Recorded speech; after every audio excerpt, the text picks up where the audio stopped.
Continuing the discussion of congenital heart diseases, today we have this topic of patent ductus arteriosus. What is this condition all about?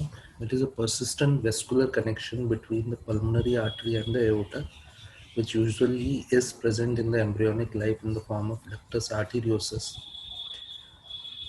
This structure actually helps in communicating blood directly into the aorta from the right ventricle. As we all know, the pulmonary circulation has not been established.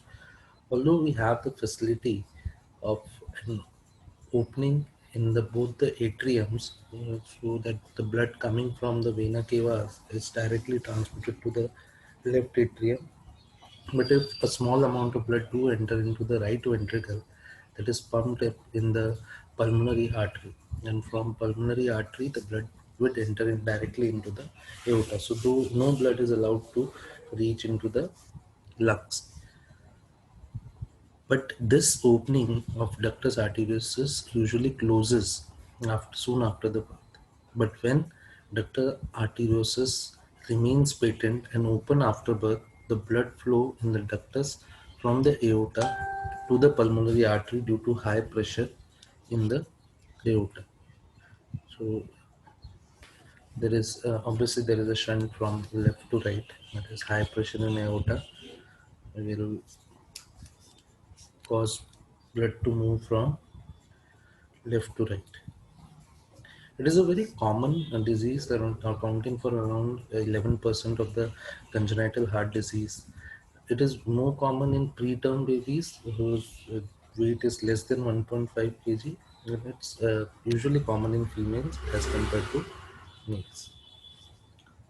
Now, as we can see in this diagram, we are seeing that the red lines or the red arrows is showing the flow of the blood from left ventricle into the aorta. But as we can see the arch of the aorta, there is an opening which is directly opening into the pulmonary artery. And this opening is useful during the embryonic life, but it usually closes after the birth. But as the condition says, if it remains open even after birth, that is known as PDA. Now let us understand its pathophysiology. There is a left to right shunt as the blood flows from the aorta to the pulmonary artery, which is causing pulmonary overload. That is, more blood would be pumped to the pulmonary region. This oxygenated blood of systemic circulation goes back to the pulmonary circulation. So the blood which was supposed to carry oxygen in the aorta, that oxygenated blood is entering into the pulmonary circulation, which will cause increased vascular pressure in the pulmonary tree and volume overload on the left heart, because as more blood would be pumped to the lungs, the more would be the return to the left atrium and left ventricle, that will cause a volume overload. Pulmonary vascular disease and pulmonary hypertension may also occur.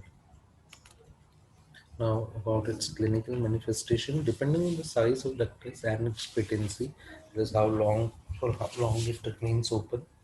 Small and moderate size PDA are usually asymptomatic, and symptoms, if present, and larger cases would be tachypnea, bounding pulse, Corrigan pulsation in the neck, dyspnea, frequent respiratory infections. There is an increased systolic pressure and low diastolic pressure with wide pulse pressure. Pericardial pain, hoarseness of voice, difficult feeding is difficult, slow weight gain or growth failure, and congestive cardiac failure are common features in children with PDA. So these symptoms are quite understandable. It's nothing different in them. They all are related to lack of oxygenated blood.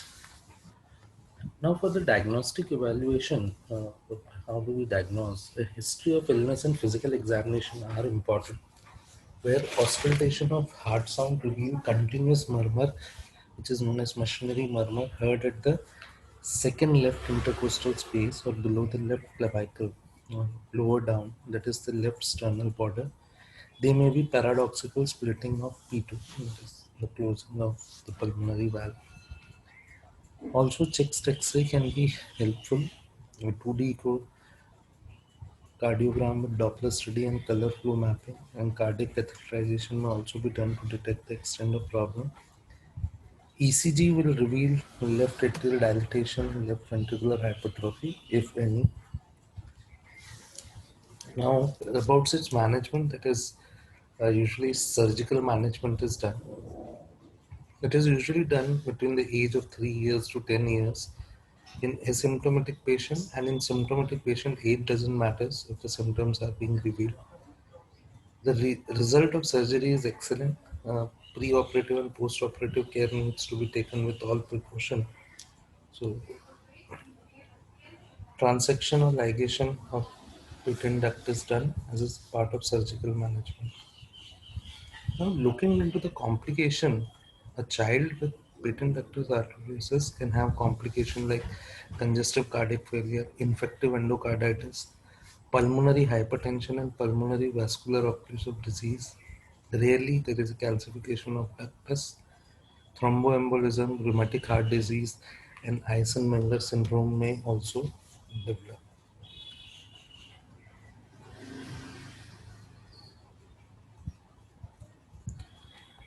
That was all about patent ductus arteriosus. Thank you.